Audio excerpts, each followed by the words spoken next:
कहानी रंग अंत तक पढ़ें और अंत में लाइक, सब्सक्राइब और शेयर जरूर करें। आसमान में बादलों की आवाजाही लगी थी। सफ़ेद रुई से बादल कभी सूरज की किरणों को ढक लेते तो कभी सूरज की किरणें उन्हें पीछे धकेल देती।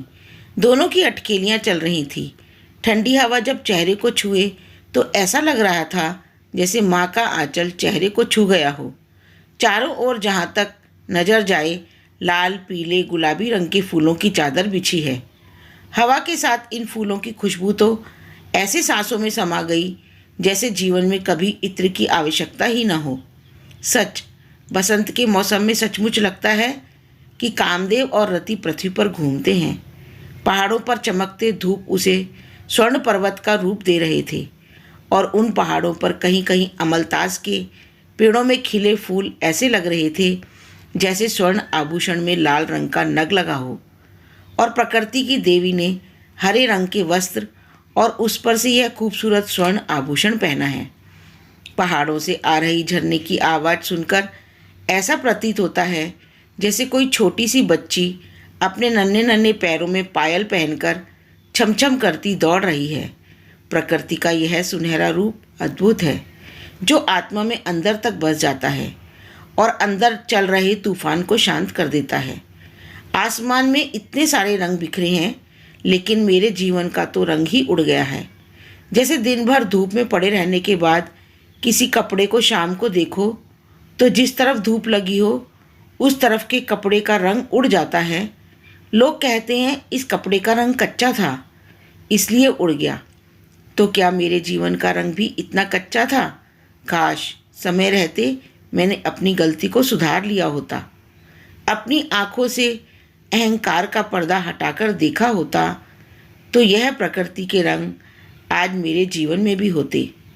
शालिनी, जिसके जीवन में कभी इतने रंग थे कि लोगों को देखकर जलन होती थी।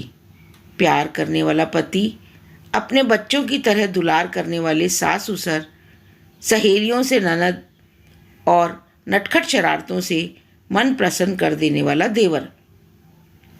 शादी के पहले जब मैं सहेलियों की बातें सुनती कि ससुराल में सास, ननद, जेठानी की बातें सुनाई पड़ती हैं, सारा दिन बस कामों में लगे रहना पड़ता है, अपनी मर्जी से कुछ नहीं कर सकते, तो लगता था कि क्यों हमारे माता पिता हमें शादी करके ऐसी जेल में भेज देते हैं जहाँ बिना गलती की सज़ा मिलती है। मैं तो शादी के नाम से ही डरती थी। वैसे तो अगर घर में लड़की पैदा हो जाए तो लोग उदास हो जाते हैं। माँ बताती है कि मेरे जन्म पर घर में लोग इतने खुश थे कि घर में कई दिनों तक उत्सव का माहौल था। पिताजी की भी कोई बहन नहीं थी और दादाजी की भी कोई बहन नहीं थी। मैं भी 3 भाइयों के बाद बड़ी मन्नत और उम्मीदों से पैदा हुई, इसलिए लोगों का प्यार दुलार मेरे प्रति कुछ ज़्यादा ही रहा। सबकी लाडली, सबकी दुलारी, जिसे किसी चीज़ के बारे में पूछते ही उसकी लाइन लग जाए। सच, परियों की राजकुमारी सा जीवन था। पिताजी जमींदार थे, पैसों की कोई कमी नहीं थी, किसी चीज़ के लिए सोचना भी नहीं पड़ता था। पढ़ाई लिखाई में कभी मन लगा नहीं, बस पिताजी के रुतबे और पैसे के दम पर स्कूल कॉलेज में पास होती गई और डिग्री मिल गई। घर में माँ और दादी हमेशा कहती कि हमारी बेटी तो इतनी सुंदर है कि इसे तो कोई भी राजकुमार ले जाएगा। मुझे आज भी याद है जब पिताजी दादी के पास मुस्कुराते हुए आए और बोले, देखो माँ, मेरी बेटी का भाग्य।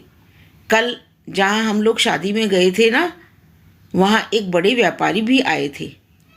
उन्हें हमारी शालिनी अपने बड़े बेटे के लिए पसंद आ गई है। वह लोग शालिनी का रिश्ता मांगने के लिए आना चाहते हैं। यह देखो, उनके बड़े बेटे विप्लव की तस्वीर उन लोगों ने भेजी है। अगर आप लोगों को पसंद हो तो मैं उन लोगों को बुला लेता हूँ। विप्लव सच में तस्वीर में बहुत ही स्मार्ट लग रहे थे। सबको एक बार में ही पसंद आ गए और जल्दी ही मेरी शादी विप्लव से हो गई। मैं भारी भरकम गहनों और साड़ी से लदी विप्लव की दुल्हन बनकर उसके घर पहुंची, जहां लोगों ने मुझे बहुत प्यार दिया। शुरू शुरू में तो थोड़ा डर लगता था कि ससुराल है, लेकिन धीरे धीरे विप्लव और उनके परिवार के प्यार और अपनेपन से वह डर भी जाता रहा।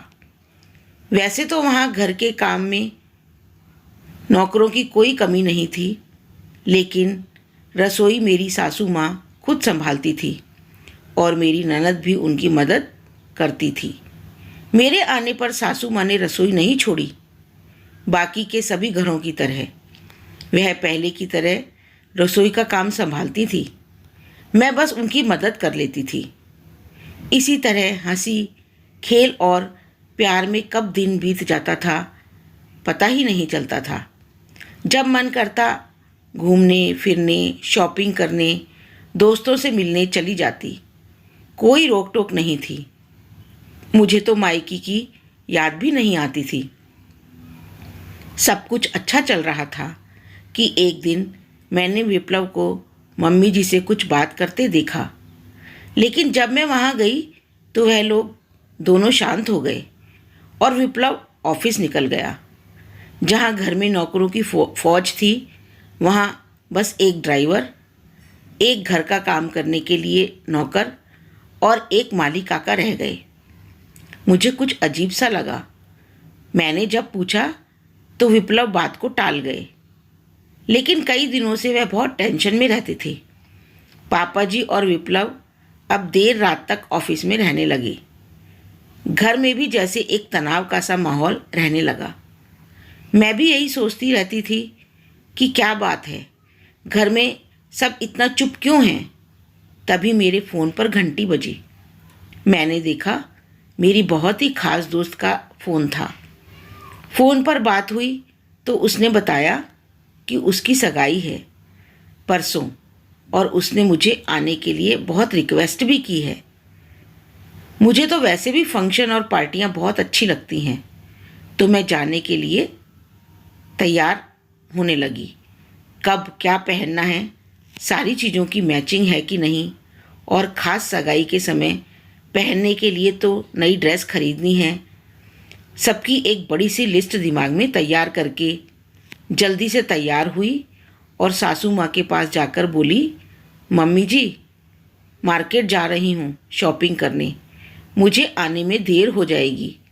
मेरी सहेली है, उसकी सगाई है, तो उसमें पहनने के लिए नई ड्रेस और नई ज्वेलरी लेनी है। वह भी आ रही है शॉपिंग के लिए, तो थोड़ी देर हो जाएगी आने में।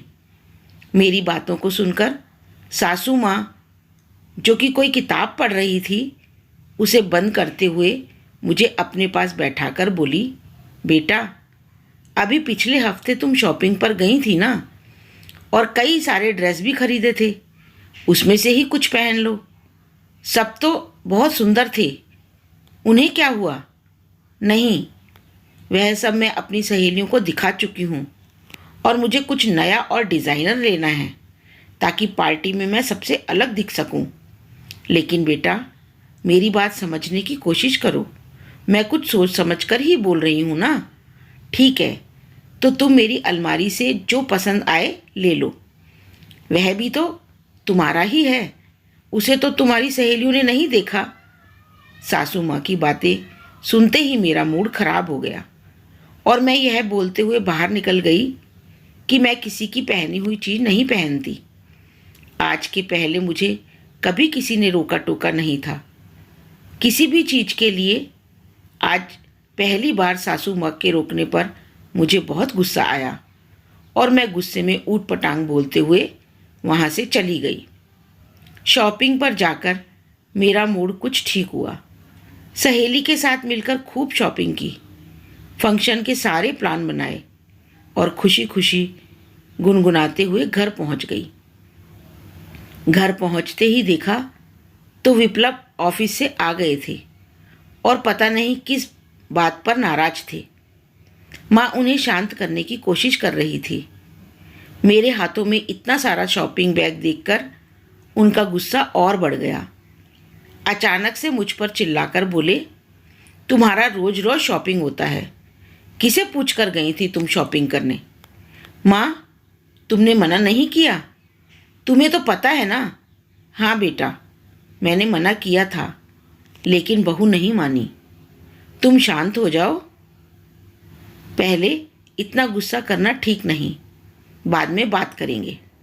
विप्लव के इस तरह चिल्लाने से मेरा गुस्सा तो सातवें आसमान पर चढ़ गया। एक तो सुबह मम्मी जी ने शॉपिंग पर जाने से मना किया, इसलिए मूड खराब हो गया था। किसी तरह शॉपिंग पर जाकर ठीक हुआ तो घर आते ही विप्लव शुरू हो गए। विप्लव की बातें सुनकर मेरा मूड और खराब हो गया। माँ बेटे मुझ पर इस तरह बात कर रहे थे जैसे मैं कोई नौकरानी हूँ जो उनसे पूछकर हर काम करूँगी। मैं भी गुस्से में चिल्लाते हुए विप्लव से न जाने क्या क्या बोलती रही। मेरी सासू माँ ने जब मुझे शांत करने की कोशिश की तो मैं उन पर भी बरस पड़ी और कुछ कुछ कहने लगी कि आप तो डायन हैं। पहले तो बहू बेटे में लड़ाई करवाती हैं, बहू के खिलाफ बेटे के कान भरती हैं, उस पर से अच्छी बनने का दिखावा भी करती हैं। ऐसी घटिया औरत तो मैंने आज तक नहीं देखी। मुझे भिखारी समझ रखा है क्या, जो तुम्हारे उतरन पहनूंगी? और न जाने क्या क्या अपशब्द बोलती रही। मेरा इस तरह से सासू माँ से बात करना और उनका अपमान करना विप्लव सहन नहीं कर पाए और गुस्से में मुझ पर हाथ उठा दिया। वह थप्पड़ पड़ते ही चारों तरफ सन्नाटा छा गया। पहली बार दर्द का एहसास हुआ। मेरे कोमल कोमल गोरे गालों पर तुरंत उंगलियों के निशान उभर आए, जिसे कभी किसी ने फूलों से नहीं छुआ हो, जिससे किसी ने तेज आवाज में बात न की हो। उस पर थप्पड़ से क्या हाल होगा, यह तो सोचा भी नहीं जा सकता था। उसके बाद मैं गुस्से में अपने मायके आ गई। मेरे पिताजी और भाइयों ने भी पैसे और रुतबे के घमंड में विप्लव को सबक सिखाने के लिए पुलिस कंप्लेंट कर दी, जिससे विप्लव और उसके परिवार वालों को जेल भी जाना पड़ा। व्यापार में विप्लव को भारी नुकसान झेलना पड़ा और उन पर यह पुलिस कंप्लेंट की वजह से उनका नाम और भी खराब हो गया। उन्हें सामाजिक रूप से भी शर्मिंदगी झेलनी पड़ी, जो कि उनके व्यापार के लिए काफ़ी नुकसानदायक रहा। पिताजी ने सभी रिश्तेदारों के कहने और उनकी बातों में आकर मेरा और विप्लव का तलाक करवाने का फैसला कर लिया। मेरी दादी ने पापा को बहुत समझाने की कोशिश की कि बेटा बेटी का घर मत बिगाड़ो, लेकिन पापा ने कहा उसने मेरी बेटी पर हाथ उठाकर मेरी बेइज्जती की है, उन्हें उनकी हैसियत बतानी पड़ेगी। अरे व्यापार में घाटा हुआ तो हमसे मांग लेते, हम दे देते। उसके लिए क्या बेटी पर हाथ उठाएंगे? ऐसे लोगों के साथ मैं अपनी बेटी का रिश्ता नहीं जोड़ रख सकता। भिखारी कहीं के, उन्हें तो सच का भिखारी बनाकर छोड़ूंगा। रिश्तेदारों ने भी आग में घी डालने का काम किया और पिताजी का गुस्सा कम होने की बजाय बढ़ता ही गया, जिसका परिणाम यह हुआ कि मेरा और विप्लव का तलाक हो गया। मेरे तलाक होने के बाद दादी का और फिर पिताजी का स्वर्गवास हो गया। घर में भाई भाभी का राज हो गया। अब मैं अपना घर जलाकर दिन रात भाभी के ताने सुनती हूँ। ऐसा नहीं कि विप्लव मुझे लेने नहीं आए, वह मुझे कई बार लेने आए। अपनी गलती के लिए सबके सामने मुझसे माफ़ी भी मांगी और घर लौट चलने के लिए भी कहा, लेकिन मैंने ही अपने घमंड और अहंकार में विप्लव के प्यार को नहीं समझा। मुझे तो उस समय विप्लव को अपने आगे झुकाकर बहुत खुशी मिल रही थी। विप्लव ने मुझे बहुत समझाया कि अपने हाथों अपना घर मत जलाओ, लेकिन आंखों पर अहंकार के पर्दे ने उसके प्यार को देखने ही नहीं दिया। तलाक मिलने के बाद मैं बड़े शान से पिताजी के साथ अपनी गाड़ी में आकर बैठ गई और विप्लव वहीं कोर्ट की बाहर एक बेंच पर बैठा था।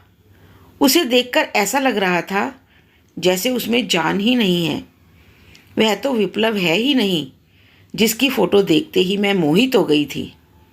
बड़ी हुई दाढ़ी, नॉर्मल सा टी शर्ट डाले, बाल भी इधर उधर बिखरे हुए, आसपास लोगों की भीड़ होते हुए भी ऐसा लग रहा था जैसे कि वह कहीं दूर है। उसके चेहरे पर मन मोह लेने वाली मुस्कान की जगह चिंता की लकीरें उभर आई थी। सांवला सलोना मनमोहक रंग अब काला दिख रहा था। उस दिन विप्लव को देखकर मन तड़प उठा। मन किया जाकर उसे गले लगा लूं और उसके साथ चली जाऊं, लेकिन तभी मेरे अहंकार ने अचानक अपना सर उठा लिया और मैं पिताजी के साथ घर आ गई। पिताजी जब तक थे बात कुछ और थी, लेकिन अब भाई भाभी के लिए तो मैं एक बोझ हूँ। सच कहा जाता है, जीवन के रंग को संभालने, संवारने और उसे पक्का करने के लिए धैर्य, सहनशीलता, विश्वास और प्यार की ज़रूरत होती है, क्योंकि झुकता वही है जो प्यार करता है। प्यार में अहंकार नहीं होता। यह बात मुझे इतनी देर से समझ आई कि अब मैं अपनी गलतियों को सुधार नहीं सकती थी। गलतियां भी वक्त रहते सुधार ली जाए तो ही सही होता है। आज विप्लव की एक बात बहुत याद आ रही थी। विप्लव हमेशा कहते थे कि यह उनका फेवरेट कवि की कविता है कि जिंदगानी हमारी अब इस मोड़ से लेकर जाती है किस मोड़ पर देखिए, और जब कहीं कोई रास्ता दिखाई न दे तो दिल जिधर कह रहा हो उधर देखिए। काश मैंने भी उस दिन अपने दिल की सुनी होती तो प्रकृति के रंग, राग, अनुराग आज मेरे जीवन में भी होते। मेरा जीवन पतझड़ नहीं होता, बसंत होता। मेरे जीवन में भी रंग होता, मेरे जीवन में भी रंग होता। यह कहानी शालिनी के जीवन की घटनाओं पर आधारित है, जो यह कठिन सबक हम सबको सिखाती है कि प्यार में अहंकार नहीं होता है। अपने जीवन के उतार चढ़ाव से शालिनी को यह एहसास हुआ कि उसे अपने दिल की बात सुननी चाहिए थी। यह कहानी हमें यह याद दिलाती है कि अपनी गलतियों को सुधारने में कभी देर नहीं करनी चाहिए और हमेशा हमें अपना जीवन पूरी तरह से जीने का प्रयास करना चाहिए। यदि यह कहानी आपको अच्छी लगी तो इसे लाइक, सब्सक्राइब और शेयर ज़रूर करें। धन्यवाद।